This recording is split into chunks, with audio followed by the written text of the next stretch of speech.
Donald Trump is a fraud.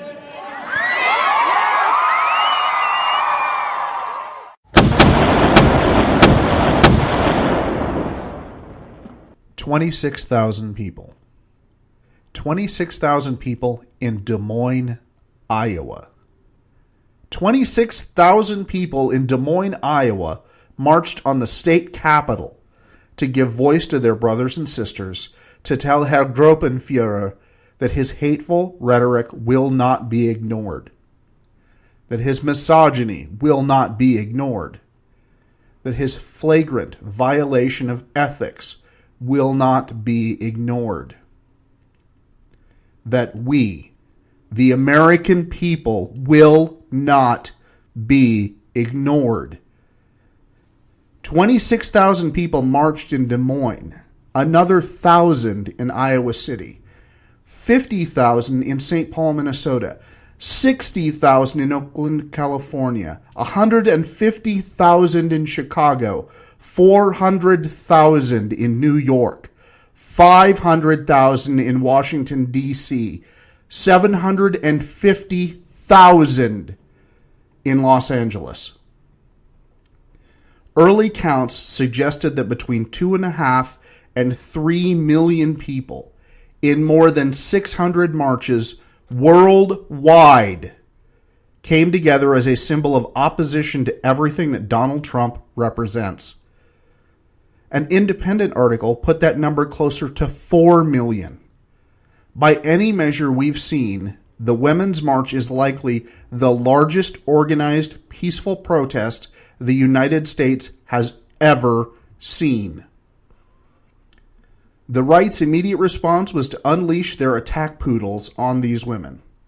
Tweets flew, predictably aimed not at the issues the women protested, but on their appearance, their proper role in the household as sandwich makers and shirt ironers, and the privileges they enjoy over women elsewhere in the world. Michael Flynn Jr., son of Trump National Security Advisor Michael Flynn, suggested that women already have more than they deserve. Piers Morgan apparently feels he, and men like him, have suffered what I assume is a symbolic genital mutilation because women have stood up for themselves in what he called an, quote, anti-democratic protest at Trump winning the presidency, unquote. All across the internet, the message to these women and the people who supported their efforts was, shut up and take it. I have a few words for those misogynistic assholes. Amendment 1. Congress shall make no law respecting an establishment of religion or prohibiting the free exercise thereof, or abridging the freedom of speech or of the press, or the right of the people peaceably to assemble and to petition the government for a redress of grievances.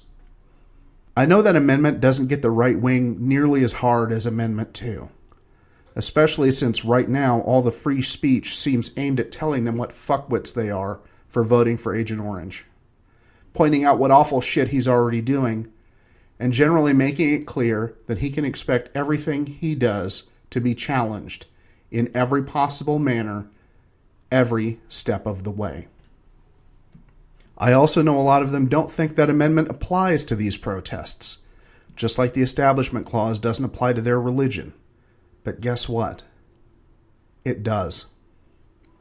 Not only did they wish to, quote, petition their government for redress of grievances, end quote, they peaceably assembled.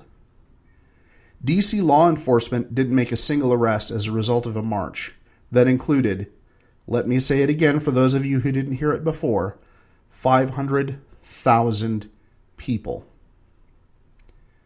After the 2014 Giants-Royals World Series ended, Giants fans, the winners, set fires, shattered business windows, and threw shit at police.